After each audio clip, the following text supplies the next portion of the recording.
Sexy love that tick for me slaw. Wine up your hip right rhythm for me slaw. Take body mommy pose double six stamina. From you know the bubble quick for me now. Squeeze up your body muscle quick for me now. Your body pretty like a Hispanic. You big for me now, go to Hispanic. Tell me how he thought about rhyming. Your body pretty like a Hispanico. Do this for me now, go to Hispanic pole. Aidonia, in my opinion, is one of the baddest lyricists in dancehall right now. I was listening to that song and I listen to the words and the lyrics and the rhyming and I say, Bomba, that man is a gangster dancehall artist, you know. And look how he put together that girl song, yeah. That is an anthem for party. Even though Aidonia is one of dancehall's most talented lyricists, he's known for his aggressive wordplay, his intricate delivery, and his consistency over the years. Despite his talent, I always wondered why, when we speak about the frontrunners in dancehall, his name is not mentioned. One of the reasons why I feel like we really have to attribute that to the time or the era in which he came up in dancehall and how unfortunate that was for him, because in that time we saw Vybz Kartel and Movado who overshadowed him with their personalities and what was going on with them. And in recent times, he also would have been overshadowed by the Alkaline and the Massacre. So I thought about that, and you know, at that point, I have to use the marketing degree to analyze what I feel some of his marketing and PR failures were. Now, some of Aidonia's strengths were that when he came up, he positioned himself as an hardcore, street-savvy lyricist appealing to hardcore dancehall fans. His brand was built on high energy delivery and lyricism. His songs like, you know, Same for the Jackie, Run Road and Yeah Yeah Yeah, you know, those all showcased unique flow and lyrical dexterity. He also had ghetto credibility. Aidonia's image and music resonated with dancehall's core audience, and we know it's a dancehall core audience, I get to people that kept him relevant through the years. He also had a consistent hardcore style. He never watered down his music to appeal to mainstream audiences, which helped to maintain his loyal fan base. Now the marketing lesson here is that authenticity is a powerful branding tool in dancehall, because Aidonia stayed true to his image and his sound. That allowed him to keep a dedicated fan base. Aidonia also had a strong hit-making ability, and he's very versatile. Aidonia have girl song, him have gangster anthem, and him have party hits.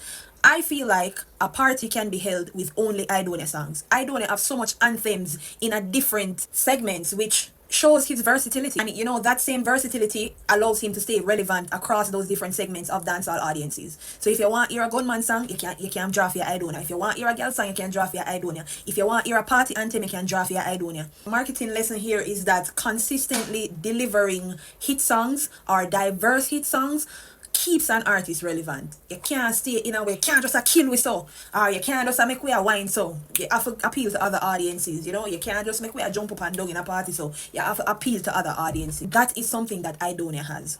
He also has a solid brand presence and street appeal. Aidonia successfully built a recognizable brand with the fourth genre movement. I'm always telling you about creating movements. You have Gaza, you have Gully, you have Genocide, you have Vendetta, you have Unruly, and those are all what made those persons. You have to have a movement. You can't just call your fans them your fans. You have to have a movement so that when me hear that, I identify with you. He also had street respect and lyrical feuds. His clashes with other artists, including early feuds with Vybz Kartel and others, gave him credibility. That's why when I talk about clashing, I don't necessarily like to see two big artists clash. I want to see a young artist will just come up and an older artist will cement himself clash, so that you can prove yourself. And that is what Aidonia did. He proved himself in that time when he had his lyrical feuds. Aidonia also have fashion and lifestyle branding lock. You know, Aidonia's image, from him tattoos to him streetwear fashions, made him one of the most stylish artists in dancehall. There were a few weaknesses in his branding and his marketing strategies that, you know, why he is not named in the frontrunners. And one of them was, you know, his inconsistent work ethic and how he released the music.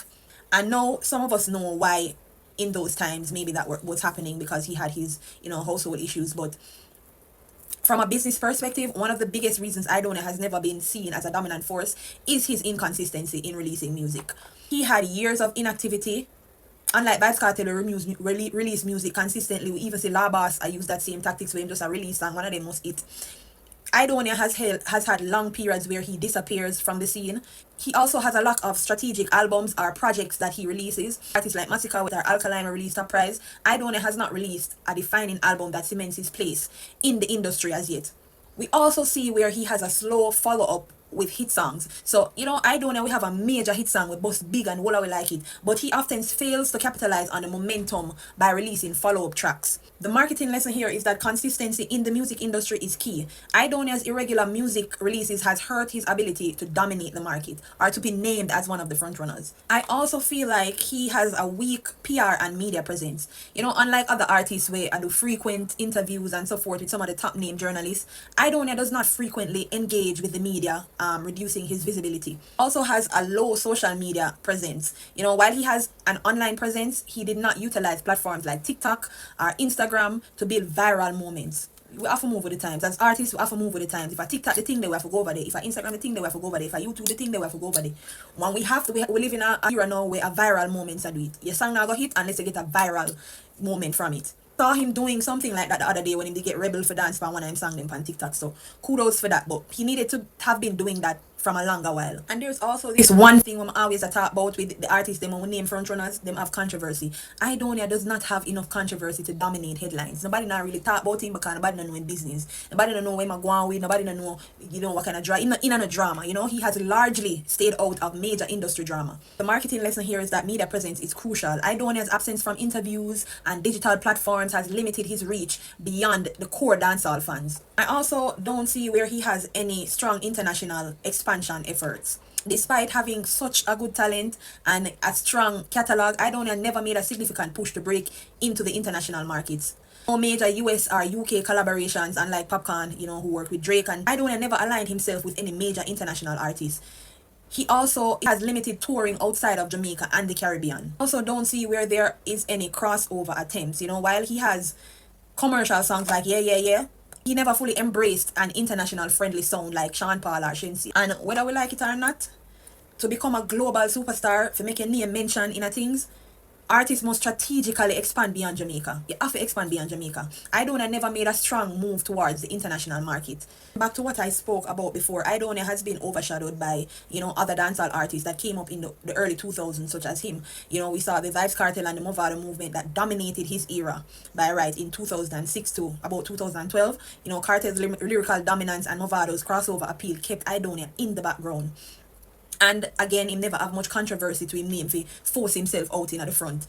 We also saw in 2015 where Alkaline and Massacre took over, you know, some of those younger artists, you know, had stronger marketing strategies, making them more relevant. We see the new artists, them like Skeng and Valiant, where, you know, them are lead the new wave now. So, you know, dancehall has a fast-moving nature, which means new artists replace older ones.